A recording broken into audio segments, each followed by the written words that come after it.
Good afternoon, everyone. Thanks for joining us today. It's just about noon, so I think we'll go ahead and get started as folks continue coming in.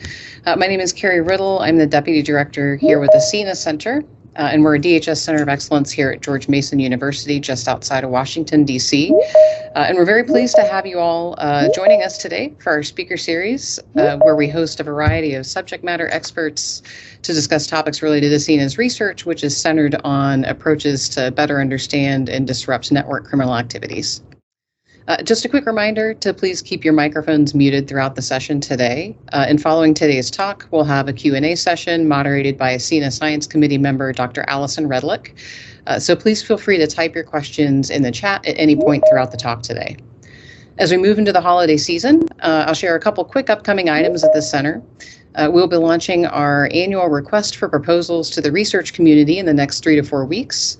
For our DHS attendees here today, if you're interested in learning how to partner on research with the CINA Center, or if you have an idea for a research question, challenge, or training need that the center might be able to help with through a project, please touch base with us anytime. I'll drop a couple emails in the chat, and we'd be happy to talk more about working with the center or potentially include your research challenge in our upcoming RFP. And the second item is that the center will be hosting a number of virtual and in-person events in 2024, including our spring speaker series and also our annual meeting with DHS and researchers on March 14th, 2024. If you'd like to stay in the loop about these events or other upcoming events, please visit our website, cina.gmu.edu, and sign up for our mailing list, and we'll send invites out for those sessions as soon as they're available. This afternoon, for our speaker series, it's a pleasure to welcome and introduce Rochelle Keyhan. Rochelle is the CEO of Collective Liberty and the 2018 Thomson Reuters Foundation Stop Slavery Hero Award winner. With Collective Liberty, she develops and executes the organization's strategic direction and cross-sector collaborations that are focused on disrupting specific types of human trafficking. And her team analyzes national trends and best practices across law enforcement, the financial industry, public policy, and other public and private sector agencies, and creates comprehensive trainings and resources to help facilitate the eradication of trafficking in the United States. Rochelle was formerly the Director of Disruption Strategies at Polaris, and before joining Polaris, she spent 6 years as a prosecutor of gender-based violence crimes in Philadelphia. As an assistant district attorney, Rochelle championed the need for increased investigation and prosecution of human trafficking in Philadelphia, and she successfully prosecuted the first 2 trials herself. Her approach to prosecution involves a perpetrator-focused approach that centers the victims to limit added trauma and maximize empowerment of survivors. Rochelle is here to talk to us today about human trafficking and how several interconnected issues can interact and create additional complexity to address in tackling the problem. Rochelle, we're really happy to have you here with us today, and if you're ready, I'll go ahead and hand the floor over to you. Hi, it's so good to be here. Thanks for having me, and nice to meet everyone.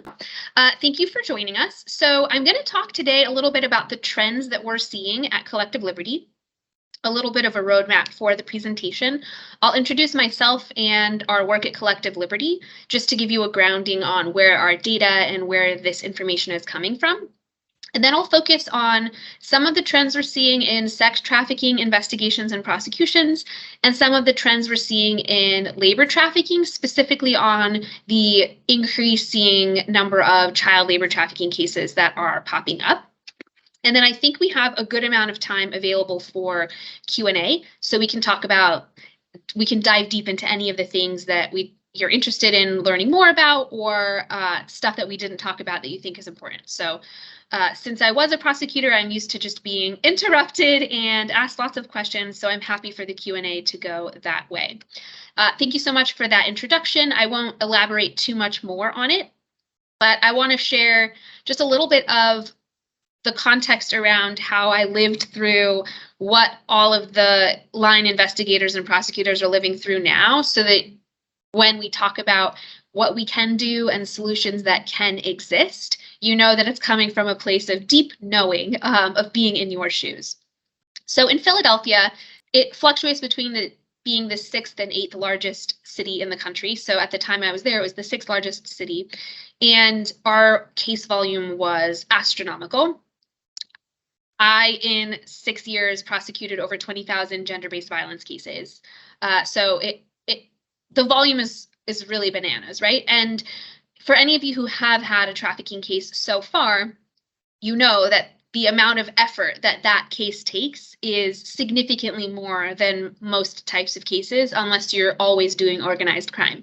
So if I had 75 sex assault and domestic violence cases and 2 trafficking cases, each one of those trafficking cases took the same amount of energy as the other 75 cases combined. And so that's pretty insurmountable burden for locals to have to take on, and even federal investigators. It's a lot of effort, and we don't have the resources, we don't have the training, we don't have the data, we don't have the cross-jurisdictional deconfliction and case sharing mechanisms in place at the local level. And we can't lean on the feds for every one of these cases because there are so many. So that's kind of how Collective Liberty was born. We realized it's broken right now and we have to hurry up and fix it. So depending on which numbers you look at, if you include child marriage or not, there's at least 40 million people, between 20 and 40 million people trafficked globally every year, but we have less than 2,000 prosecutions globally. So it's kind of a mess, basically. We're not even coming close to creating consequences for the traffickers. And if you break it down in the US stats and look at the number of police departments we have that could be investigating these cases, and prosecutors actually indicting, actually taking it to court, actually getting a conviction, the number's even more like heartbreaking. So that's one of our main focuses. What can we do at a systemic level to help increase the number of investigations, the strength of those investigations, and the prosecutions of those cases, right? So over the past 7 years, we've worked with over 11,000 investigators across the country. We've been building capacity for these investigations and these arrests, but the prosecution numbers are still just straight up tragic. We're not trying the cases. So that's the next focus, is what types of cases can we bring to the prosecutors, and what types of political will can we generate to get the arrests to turn into prosecutions. So that's our number one strategy for disrupting trafficking at Collective Liberty. And I think with the agencies we work with across the country, it's reflected repeatedly that it doesn't matter how many arrests we make if their cases aren't prosecuted. And also, investigators can't invest this amount of energy for cases that are not going to be prosecuted. So it really is, I think, the biggest piece of broken systemic issues at the moment. So a lot of the intel energy that we're facilitating, but also seeing better collaboration happening across jurisdictions, is in identifying the networked cases and prioritizing those. Because it's harder for a prosecutor to turn down once you have that organized criminal enterprise, and it's not just a one-off individual that they can find excuses to sort of not move forward. And even maybe it's legitimate excuses, so I'm not trying to minimize it, but it's harder to write off a case when there's multiple players working together, because just the identification of multiple players in and of itself is corroboration, right? So that's a primary focus of ours. And that data is what's informing the trends that we're going to talk about for the rest of this talk. We help, for example, if there's a few massage parlors or restaurants with potential labor violations, we help identify the networked connections between the individuals and the businesses and some of the financial flow, and share that information in a visual and a report.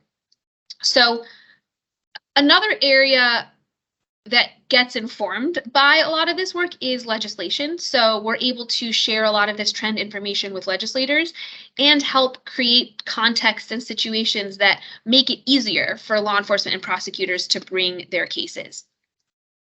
Sometimes the law itself makes it tough for you to prosecute, right? So how can we identify when that's happening and work to fix it? So that's our primary focus. Okay, so getting into some of the trends. If you just look at the federal numbers, the number of investigations is constantly increasing consistently over the past decade. The number and quality of investigations is increasing. And of course, it's predominantly on the sex trafficking side of things.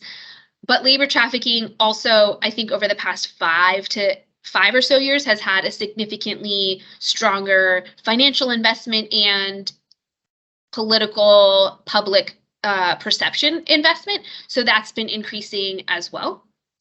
And you'll see the numbers sometimes are doubling. So it is dramatically increasing, and that's great. But unfortunately, the prosecutions are decreasing, and they have been steadily decreasing over the past decade. Sometimes they remain stagnant. Sometimes they go up like 5%, but usually they're decreasing. And if you look over the past decade, it's sometimes, depending on the type, up to 10% of a decrease. So like the math is not mathing, right? Like, okay, we're getting better at investigating. In the past 15 years, the reason we didn't have prosecutions was allegedly we don't have the investigations or arrests, so we can't prosecute. And now we look at the math and it's like, no, we have always had the investigations. The strength and quality of the investigations is increasing. The number of investigations is increasing. Why are the prosecutions at least not remaining steady? Why are they decreasing? Like it's time to focus on that. And then if you look at the state level, there's also a significant number of increased arrests, but not prosecutions. There's almost zero prosecutions. It's really low. So it's an even more sad situation when it comes to the local level. One area we've seen success in encouraging increased prosecution is trying to focus on the money flow. I don't know, I think we have a lot of DHS on the call, so you might be familiar, AUSAs might be more interested if you can show a significant amount of money flow. I know some local jurisdictions, they're able to seize some of the assets, and so the investigation would then pay for itself. So finding ways to flip the equation from high profit and low risk to being low profit and high risk really can make a difference, not only in deterrence, but also increasing the prosecution numbers. So that's been one really strong trend that we're seeing. More financial institutions are creating better internal mechanisms for identifying the potential labor and sex trafficking activity in their businesses, and also preserving records to share with law enforcement, sometimes even proactively sharing information. So that's been helpful.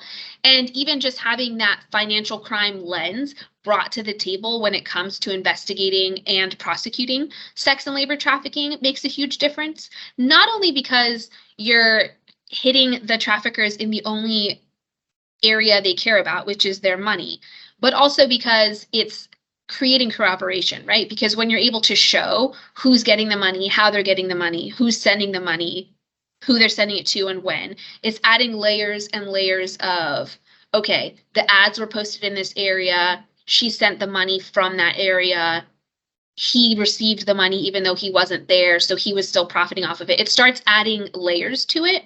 And similarly, you can find some of those financial flows in labor trafficking as well. For example, they got a check, but also it was immediately deposited back into the business's bank account that same day. And you can find the different structuring of the revenue, and those financial crimes really prove out the pieces of the business operations that are missing otherwise.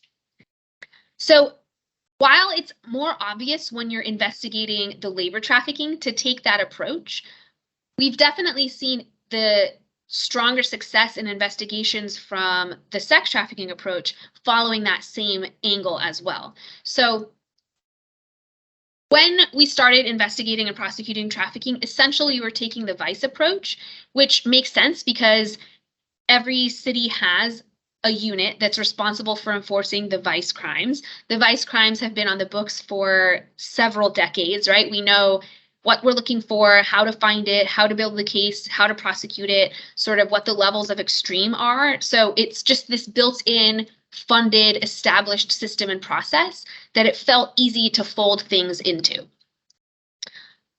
However, it is prostitution focused, right? So what we're looking for and what we know how to find and what we know how to investigate on a sex trafficking lens is prostitution. So unless something's glaring when it comes to trafficking, or a victim says, oh my God, help me, I'm being trafficked, it's not going to be so easy to find.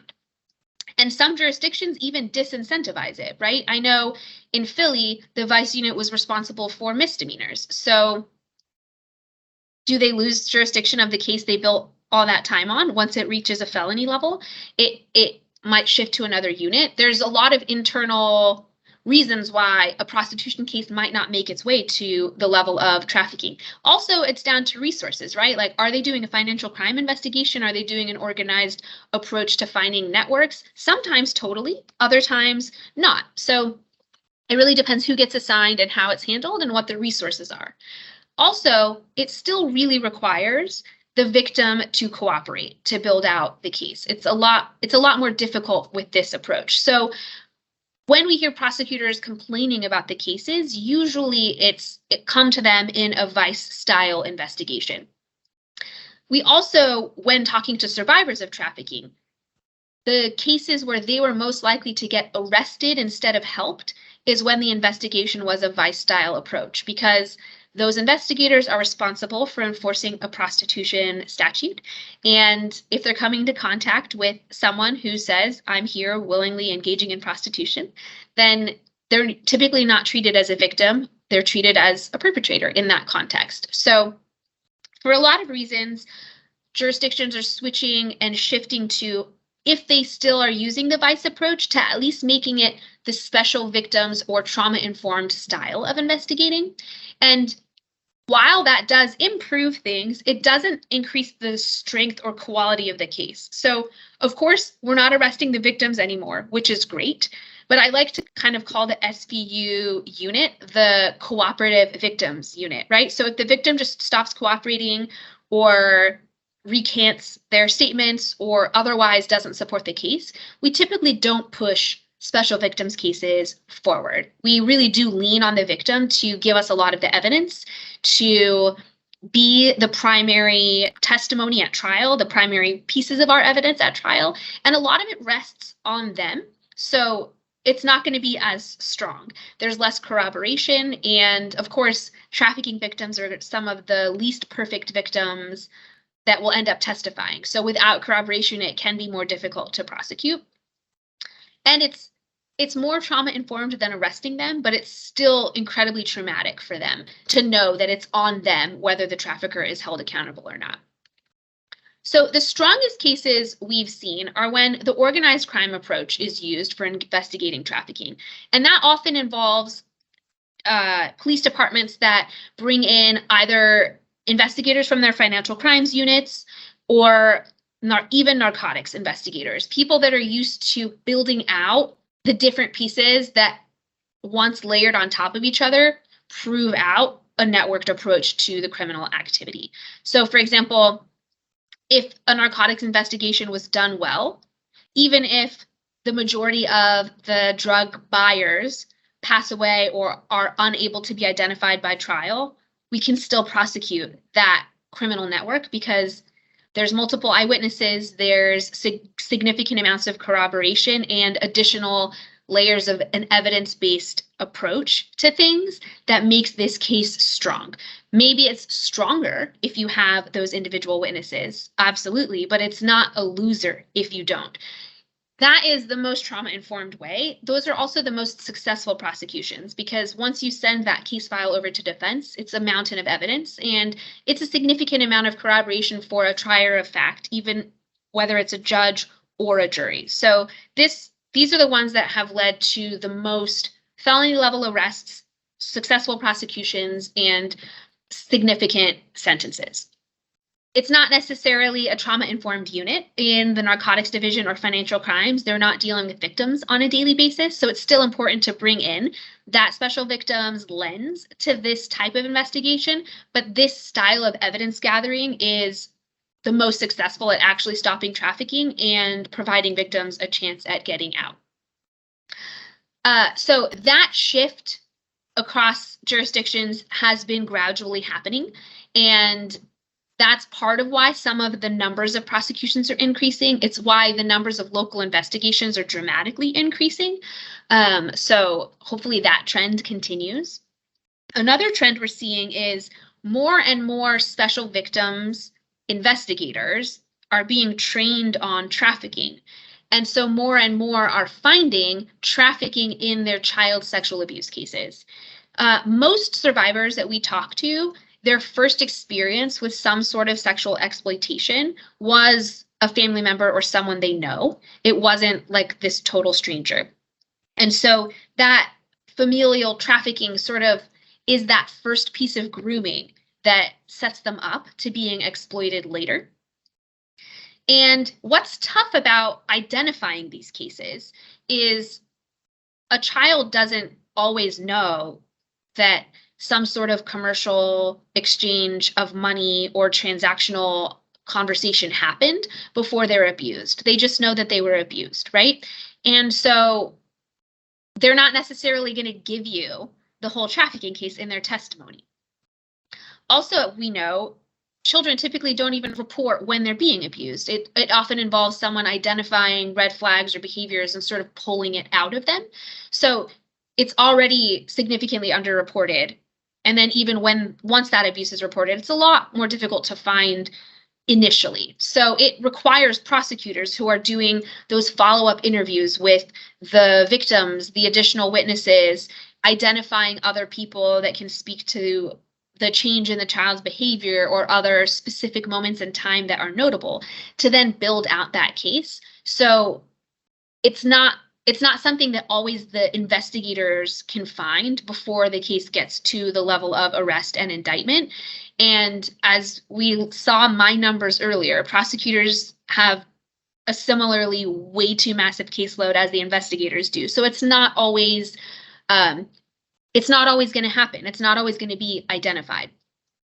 And then also when you think about, okay, child sexual abuse is usually the highest level felony. It has a significant sentence and penalty. Do we need the trafficking charge, especially if it is going to interfere with us doing a strong job on our already overloaded workload? So there's a lot of strategic considerations that can go into charging trafficking or not, but at least it's being identified more and more, and hopefully on some of the prevention and social service provision sides of the criminal justice system, those victims can get the support they need to prevent trafficking as adults, even if we only pursue the child trafficking case. And another interesting thing too is the way pedophile ring trafficking happens is pretty different from pimp controlled trafficking or commercial front sex trafficking. It's very different, actually. It's a lot more like something like the Jeffrey Epstein style, where children are sort of brought in. Some of the cases we've seen in the Midwest are, for example, underprivileged children that might not have access to like after school activities or extracurricular clubs. And so these pedophiles invest in like, okay, we'll do a weekend summer camp where they can stay for 2 days. And it's like children from 7 or 8 families, right? So it seems safe, it seems normal. And then it turns out after hours, drugs and alcohol are involved and sexual abuse is occurring. And it's not playing out exactly the same way. It's not getting reported to us the same way. There are a lot of boy victims who are even less likely to report. So it's a lot tougher to find.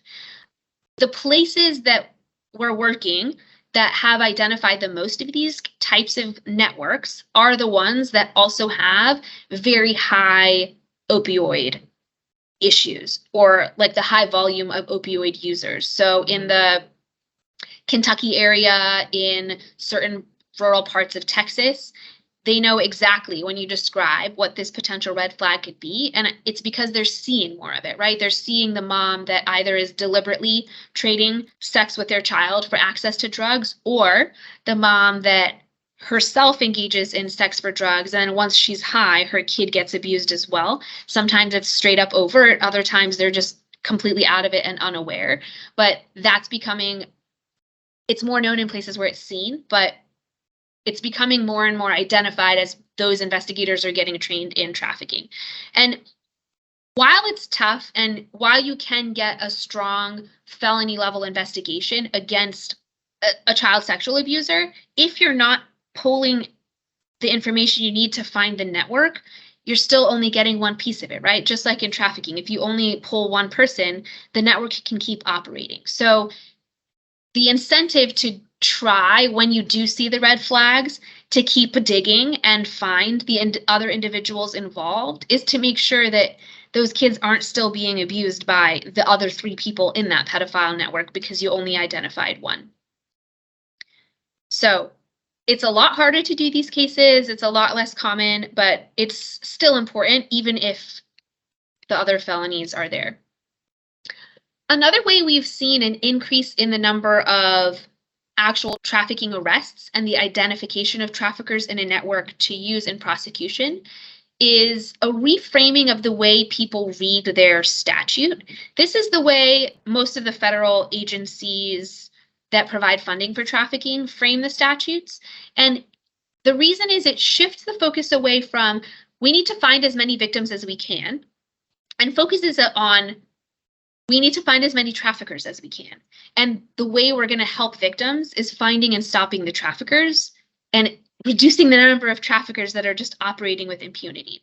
It also lifts the burden off of the victims. It doesn't require them to be perfect, because whether they're perfect or they have a lot of issues that jurors might find unsympathetic, it doesn't really matter because we've focused on the perpetrator and we built such a strong case that it almost makes sense the victim's not perfect. And the victim being imperfect almost empowers the arguments in our case. So that action means purpose model is great because you're looking for the actions the traffickers and all of the network operatives in the trafficker network are taking. The means by which they're getting the victims to engage in either commercial sex or forced labor.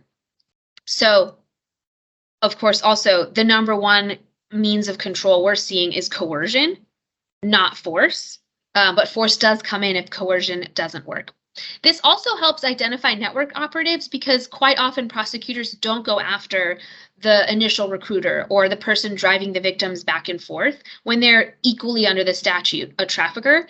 And this is, I think, a primary motivator for prosecutors to be pushing more of these cases.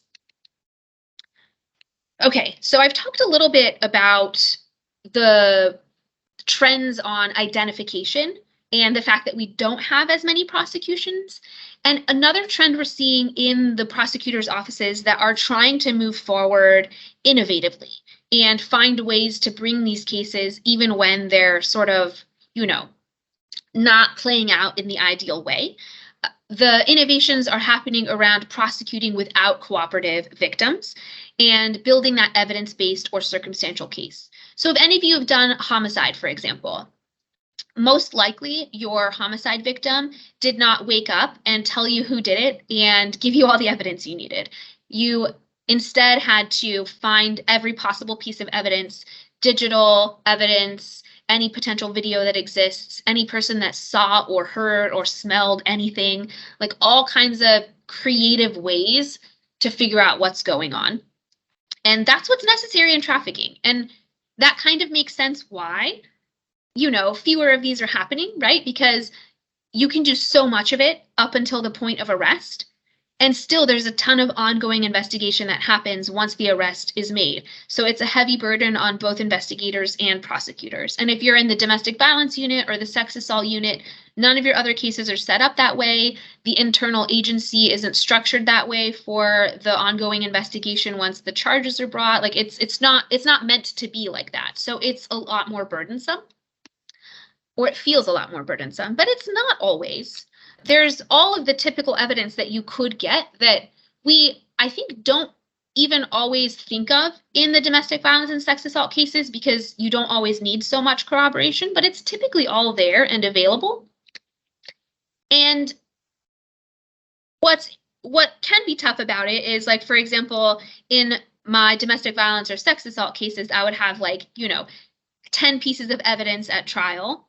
And then in my trafficking cases, I might have, 80 pieces of evidence at trial. And when you're trying a case by yourself with 70 other cases, it is a lot more, but it's doable. It's not impossible. And it's even more doable when you're talking about commercial front sex trafficking cases because they have a significant paper trail. So when I'm talking about commercial front, I mean, they have some sort of business that's visible. It's not this illicit, covert business. It's at a physical location, like a strip club, massage parlors, the after hours clubs. They have typically some sort of utilities, leases. If they're above board, which many are, they'll have business licenses and registration. There's a visible documentation trail that you can follow to get even more corroboration than you can on the other more covert styles. So across those types of sex trafficking, that just in summary, the trends that we're seeing is a shift from vice style investigations towards a trauma-informed organized crime focus, which hopefully all of you on the call, since this is a networked style community, are already seeing that and doing that. And a stronger identification of the application of the trafficking statute when it comes to pedophile rings, and understanding that it's not going to be organized and structured the same way of the pimp style or the commercial front trafficking style. It's going to be different because it's involving children and pedophiles who are a little bit more behind the scenes. And this increase in prosecuting without victims that is leading to sentences. Of course, you might get a significantly lower sentence without a victim than you would with a victim, but you still can move forward and you still can prosecute and there still can be accountability. So this evidence-based style approach is, I think, the most urgent and exciting trend that we're seeing. Also, if you think about it, okay, maybe he gets a few years in jail or 5 or 10 years probation, and it feels heartbreaking that that's the only sentence you got.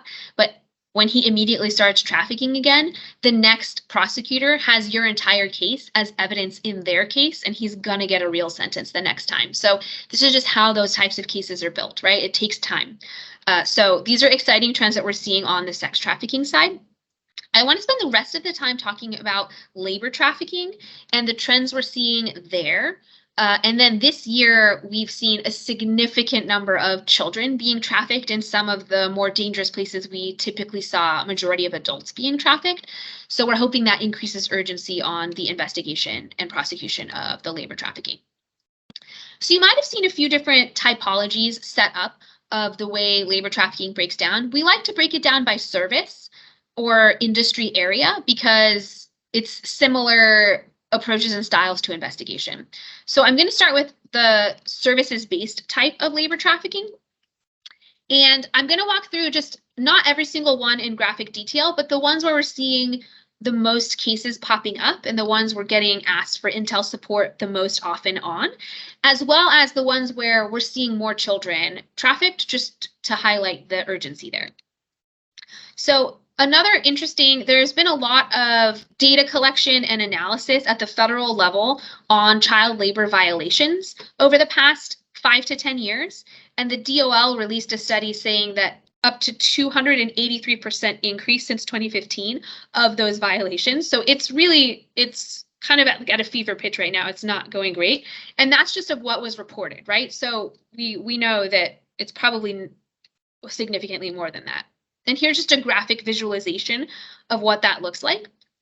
One alarming thing too is that the hazardous occupation orders has doubled. So it's not just that, like, you know, McDonald's is keeping them till 2 a.m. on a school night, which is a violation, but it's the number of kids found in settings at the workplace where they could be seriously harmed or killed has also doubled over that time period. So they're not just their mental and emotional and developmental safety, but also their physical safety is at risk. Okay, so starting with the services-based type of labor trafficking. Some of the more common ones you might see in the media are hospitality and hotels. And most often when they're popping up in relation to trafficking, it's about we need to train the workers to be able to identify sex trafficking, and the hotels need to do a better job of identifying and stopping sex trafficking. But there's not enough conversation about the workers there themselves often being labor trafficked. For example, if you're checking in and the bellboys responsible for helping with luggage, if they're really aggressive about wanting to help and they're really insistent on tips, it might be a sign that that's their only pay, because quite often that's their only pay. So being mindful of that. And even in high-end hotels, it can happen where they're paid either below minimum wage or no wage, and tips are their primary income. It's important to pay attention to that. We've also seen a number of visa-based workers coming to smaller hotels or even franchise hotels of larger chains, and then being forced to work 24 hours a day, 7 days a week on call with no breaks. And their housing is tied to being there. Their visa and legal residency status is tied to that piece of employment, and there's significant amounts of control and coercion involved. So it's violating a lot of their labor rights as well as meeting the threshold for trafficking. So, and it happens, it's not just the housekeepers, which is what you'll see. It can also be the front desk staff. That's quite often who we see 24/7 on the visas. So being mindful of the whole structure of it is really important. Another we'll see is in carnivals. If you have a pop-up carnival that shows up randomly in your community, be mindful and see what the conditions are for the workers. This is also something where we've seen minors involved, and it's incredibly dangerous. If they don't set up the ride correctly, it's dangerous not only to the people on the ride, but also to the workers that have to figure out how to fix it, how to get people off the ride. At least like once a year, you'll see an article somewhere in the country where someone was maimed tragically in one of these carnivals or died on one of the rides. And it's obviously a hazard to the community, but it's really dangerous and scary for the workers also. And they're typically kept isolated. They're constantly moving. They don't necessarily get to set roots anywhere and ask for help, so they're not identified. I'm not going to talk too much about the sales cruise one because we're running low on time. But if anyone has a case like that, they can reach out after and I'd be happy to help. I want to talk about one where we're seeing a lot of child labor. It's been a dramatic increase, and we've seen a lot of the fast food and chain restaurants actually lobbying for the laws to lift to allow for younger ages working in their restaurants, longer hours, and longer distance of driving to get to the work because of the labor shortages that we're seeing. So typically you'll see in the media that it's the people in the back, the less visible people because they don't want to get identified, but it's often every layer of this workplace can have trafficking. It's paying attention to the hours that they're working and if they have set hours and sort of what the conditions are for them to get paid. And I think the most alarming thing is the number of children that are identified across this industry and have been increasing over the past 2 years specifically. We do see more adult migrant exploitation, and then we are seeing a number of migrant children in that same structure where they come across the border, they're placed with a caretaker, and that caretaker uses the similar debt coercion scheme that we see used against adults to coerce the child into working as well. But we're also just seeing the franchise agencies unable to find enough workers sort of looking the other way on the ages, and 10-year-old children working with like deep fryers or till 2 a.m. It's really bonkers. And it impacts their ability to focus in school, to, you know, live like a child and have joy as a child. And it really impacts their development. It like breaks my heart. I'm trying to get emotional about it. And it might feel like small numbers, but in 2022 alone, over 4,000 were identified violating those child labor laws that are set up to make sure that they still have like the developmental needs that they need. And the most alarming shift in the legislation that we're seeing involves allowing them to work either overnight or until midnight and still going to school, right? So they're going to school. We're not necessarily aware that this is how their outside of school hours are spent, and it's seriously impacting their ability to focus in school. So another type of labor trafficking that we don't necessarily see a ton of children in, but going back to just the labor trafficking scheme of things, is the health and beauty sector. And I think a lot of the emphasis is often on, is there sex trafficking happening, which is fair. As the nation cracks down a bit more on massage parlor trafficking, the sex trafficking networks that use that as a front have been shifting to other beauty like nail salons. But also there's an abundance of labor trafficking. And even when there's sex trafficking, it's typically also labor trafficking because they're on call, they don't have set wages, and there's certain expectations they have to meet in order to even get a little bit of pay. But typically it's deprived of them through the fraud and debt schemes. So that's the same in health and beauty. So if people are untrained, if they're aggressively pursuing tips and they're there all of the time and they don't have set hours, there are a bunch of red flags to dig into. And one thing that we've seen in health and beauty is it's not just this one-off mom and pop small business shop. It's typically networked when trafficking is involved. So using that organized crime approach really can go a long way in building out your network and make a stronger case for prosecution. Because if it's just one small business, there's maybe some political reasons not to pursue it. But if it's 3 to 5 and they're operating across city, county, or state lines, it's clearly a stronger case. The less obvious type of labor trafficking, where also there's significantly more danger and harm to the victims, are the industrial settings. They're more secluded. They're typically not right in our face.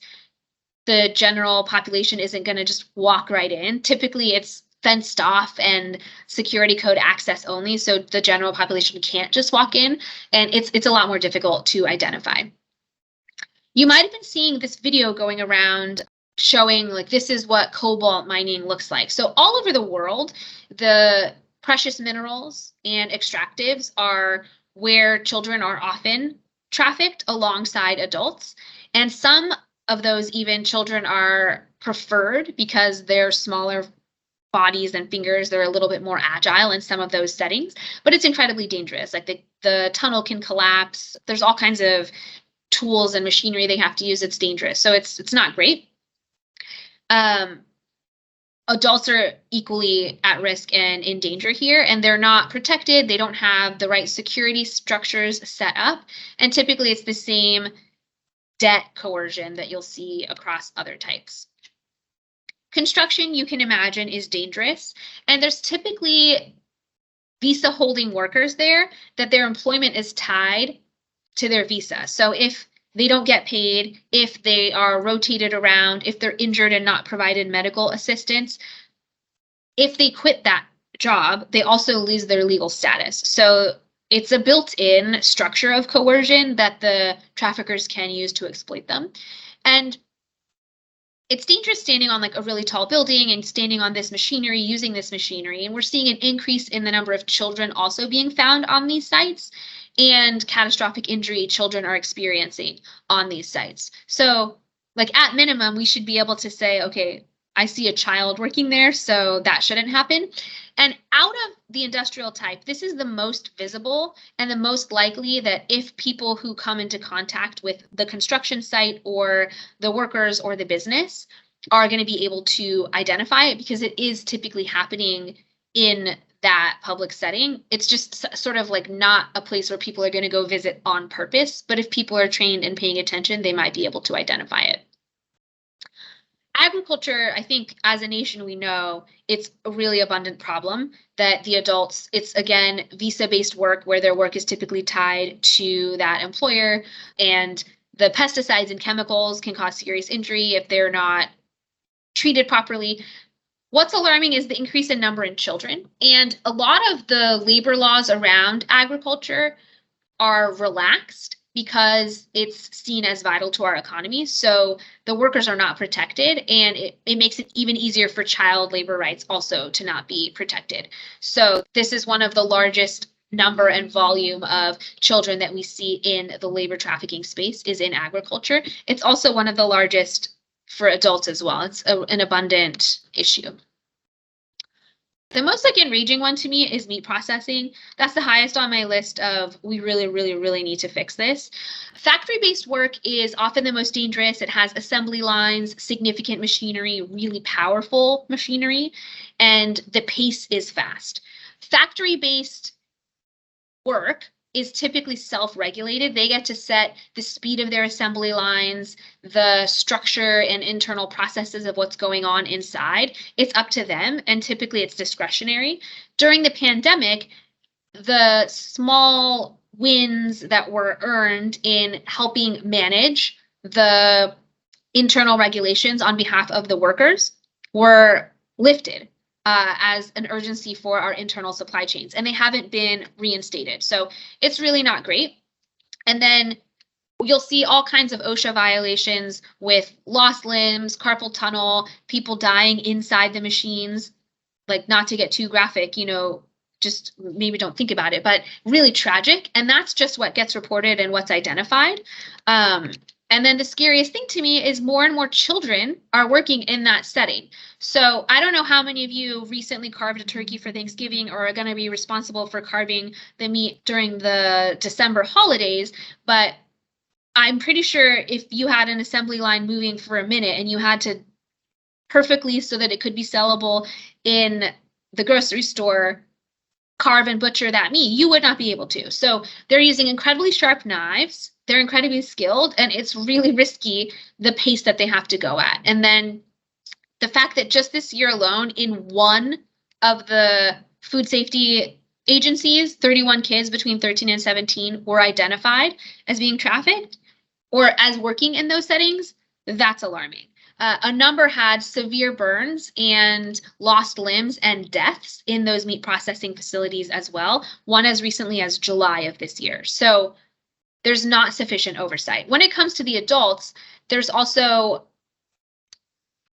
whenever it's identified that mass numbers of the workers in the factory-based settings and sometimes in the agriculture settings are employed, they'll have some on their official salary and they'll use third-party contractors to do the hiring. And then the companies then say, oh my gosh, we had no clue that they were exploiting the workers. And it's typically not true, because those third-party recruiters, even if they're doing the payroll and managing the staff when they're off-site, and by managing, I mean controlling them when they're off-site, when they're on-site, they're working with the same people at the company, right? The company's fully aware, but it's a scapegoat, so they don't have consequences. So we also need to do a significantly better job of not just investigating the third-party recruiters, but holding the businesses accountable that rely on those third-party recruiters as a scapegoat. We can't allow that scapegoat to avoid accountability, because those recruiters are just replaceable and it's not stopping anything. So we're even seeing young children working in the auto manufacturing, in the lumber yards, where like really sharp, heavy machinery is happening. And typically all of this factory-based work, that's like part of the Industrial Revolution, right? That's where workers' rights came from, is under 18, you can't do these jobs. And let's also set hours and protect children from labor. Like, this is really an erosion of sort of like how all of our labor rights developed. And I think we should be alarmed. These are really tragic, and I guess if we are putting it on YouTube, need a trigger warning, but just imagining in the factory-based setting, not just the way you're injured or killed. Yeah, don't imagine it, but it's the volume and the style is really horrific for any person, adult or child. Fishing, one interesting thing. So we've worked with investigators across most of the ports in the US that are fishing ports, and there's only so much we can do, because typically when they're out there fishing, it's, you know, maritime law. We don't each have jurisdiction. And so long as they have a contract, even if it's an unjust contract, that's all we can really make sure of, is that they have a contract. So it really does vary based on who is running that fishing company. But typically they'll be forced to live on the boat for up to 18 months at a time. They don't have health care. They don't always have sanitary living conditions, proper amounts of food. It can get dangerous. It's an incredibly dangerous profession. I don't know if you've ever watched The Biggest Catch, but they're out there already in dangerous conditions. And then they're trapped on the boat. They can't leave even if they want to. And then even once they dock and come to port, typically it's in a place where even if they wanted to get off, they can't, because they're not documented for that nation. And so they can't ask for help if they need to. It's an incredibly vulnerable industry with abundantly documented harm to the victims. Okay, so I'll go through this section briefly, it's kind of stuff that it's like in between on whether it's going to be identified by the general public or we somehow have to get inside the way the industrial section is. People are likely to come into contact with them. And if you're traveling internationally, you might be familiar with experiencing peddling and begging. One interesting layer is it's definitely happening here in the US too. The style can just sometimes be different. People selling candy bars or just straight up begging for money on behalf of a trafficker, but it's not always obvious, right? Because it'll be a child or two children out together and you don't know, like, do they sincerely need the money? Are they fundraising for a real program? Maybe they think it's real. Do we know it's real? It's not always easy to identify. In Philadelphia, we found one of these cases when a child reported being sexually abused. And then as we unraveled the case, it became a peddling and begging case, but it didn't come through to us that way because it's not as visible that way, but it's happening all over the US as well. Domestic work it has a lot of difficulty in regulation, similar to what I was describing with agriculture. And if you want to learn more about it, I recommend following the National Domestic Workers Alliance. They're really great. They do a lot of data-driven work around advocating for stronger laws. But it's difficult because people will come with a visa, and if they're provided housing, it kind of counts for their wages, or it can be arguable that it counts for their wages, even if the housing is subpar or insufficient. And there's just a lot of different layers that make it tough for the statutes to apply. So there's a lot of advocacy work in improving the statutes so that we can better prosecute these cases. And then one that I really like to emphasize, especially in the context of child victims, is illicit services. Whenever we do our larger scale, like 3 to 5 day trainings, we have various case studies and scenarios that we walk through, and we try to say, okay, what are the indicators of trafficking that may or may not exist here? And when we're looking at girl victims, we're usually seeing all of the red flags and indicators. But when we're looking at boy victims, the behavior is interpreted differently. So when you think about people selling drugs on the street, drug dealers, the way they recruit their victims, typically you're right, they're recruiting boys, right? But the vulnerabilities that they're looking for in those boys are the exact same things that traffickers are looking for in their girl victims and their boy victims, but we'll use that gendered analogy for now. And we miss the empathy when it comes to the boys. So if, for example, there's the threat of, I will rape your sister if you don't do this, or your family can't eat if you don't do this, or you have no one or nothing and we're giving you community and we're going to pressure you and bully you into doing this.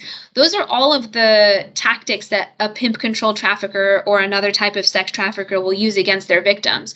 But when gang related organizations or drug dealing organizations use it against their boy victims, we don't have the same identification lenses and empathy, but we really should. It's a strong intervention point. It's a way into identifying what we need to build out the case against those networks. And yes, the victims are not likely to cooperate, but that's true for most types of sex trafficking as well. And we can use an evidence-based approach to get there. But I really do like to highlight this because vulnerable males and youth are really heavily preyed on in this area. And there's more and more conversation around building these types of investigations. I'm not aware of a single prosecution yet, so I'm not saying, we've already really well established this, but the more we want to do right by every gender, the more this is urgent and necessary to also pay attention to. Okay, so just to summarize on the relaxing of child labor laws and how it's leading to the increase, some of the states that have had the most alarming increases are in the Midwest and the South, and Iowa's is like the most bonkers that I've seen so far, and unfortunately it did pass this year.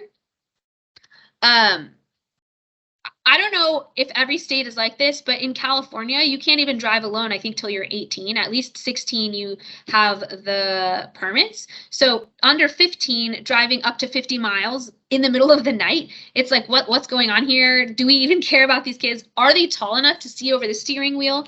How are they going to do well in school? The fact that it really lifted it so that they can be driving that far at such a young age Yeah, that one to me was really, it defies logic, and you're starting to wonder why. Why is this law being talked about, and why is it passed? And then the most horrific layer of that proposed statute was that the employer was granted immunity from legal claims if the child was injured or died while engaging in that work. So you're allowed to employ children in dangerous conditions and make sure they don't sleep at all while driving and getting stressed trying to see over the steering wheel. And then if they get hurt and die, it's not your fault. So, okay, so basically we don't have child labor laws anymore. I'm not sure. So it's really alarming, and I don't think there's enough attention on it. Like, this is all happening this year, this year, and some of it proposed last year. It's pretty new and it's been happening, and I think we're not paying enough attention. Thank you all for letting me talk about the sex and labor trafficking trends. Sorry that it was so condensed. We typically have at least a whole day for these sections, but I wanted to make sure we got as much of it to you as we could in this short period of time. And I would like to pass it back now.